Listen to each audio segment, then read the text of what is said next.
Welcome students. நம்ம இன்றைக்கி என்ன பார்க்க போகிறோம் அப்படின்னா சாப்டர் 1 இல்லஸ்ட்ரேஷன் 2 பார்க்க போகிறோம். நேற்றுக்கான வீடியோவில் பார்த்தீங்கன்னா இல்லஸ்ட்ரேஷன் 1 பார்த்தோம். இன்றைக்கி வீடியோவில் இல்லஸ்ட்ரேஷன் 2 பார்க்க போகிறோம். ஸோ கிளியராக நோட் பண்ணிக்கோங்க. இல்லஸ்ட்ரேஷன் 2ல் என்ன சொல்கிறாங்க அப்படின்னா, from the following particulars ascertain profit or loss. ப்ராஃபிட்டாக லாஸா அப்படிங்கிறத வந்துட்டு உங்களை பார்க்க சொல்கிறாங்க. So ascertain profit or loss அப்படின்னாலே வந்துட்டு நீங்கள் ஈஸியாக ஞாபகம் வச்சுக்கோங்க. அந்த ஓப்பனிங் அதாவது அந்த க்ளோசிங் கேபிட்டல் ப்ளஸ் ட்ராயிங்ஸ் அந்த ஃபார்மேட்டில் ஞாபகம் வச்சுக்கோங்க.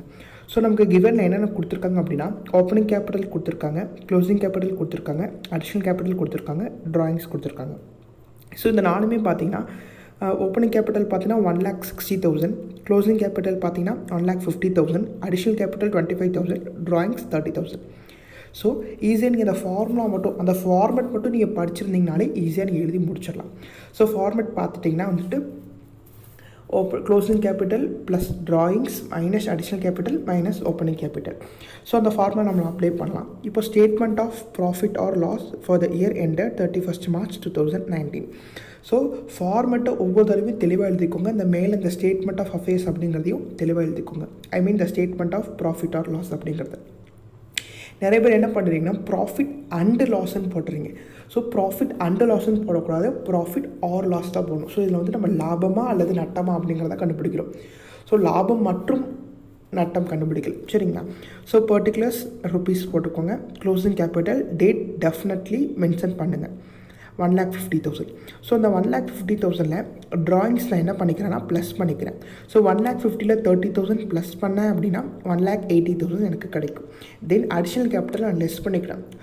ஸோ ஆஸ் ஆஃப் ஃபார்மேட்டில் நமக்கு என்ன சொல்லியிருக்காங்கன்னா அடிஷ்னல் கேபிட்டல் லெஸ் தான் பண்ணணும். ஸோ அடிஷ்னல் கேபிட்டல் லெஸ் பண்ணால் எனக்கு என்ன கிடைக்குதுன்னா அட்ஜஸ்டட் க்ளோசிங் கேபிட்டல் 1,55,000 கிடைக்கிது, சரிங்களா?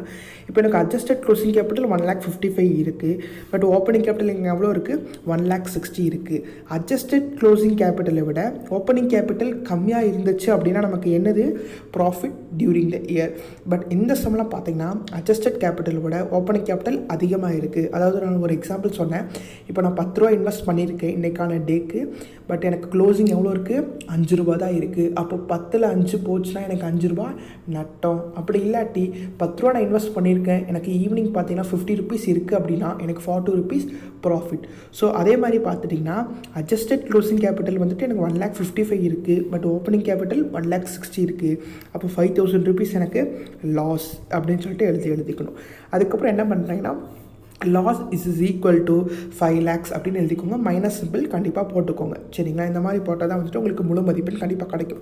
ஸோ நீங்கள் அக்கௌண்ட் ஷீட்லேயே போட்டாலும் முடிஞ்ச அளவு இந்த மாதிரி டேப்லர் காலம் போட்டு எழுதுங்க, கண்டிப்பாக யூஸ்ஃபுல்லாக இருக்கும். அடுத்த வீடியோவில் இல்லஸ்ட்ரேஷன் 3, 4, 5 அப்படின்னு லைனாக பார்ப்போம். ஏதாவது டவுட் இருந்துச்சுன்னா கண்டிப்பாக கமெண்ட் பண்ணுங்கள். தேங்க்யூ.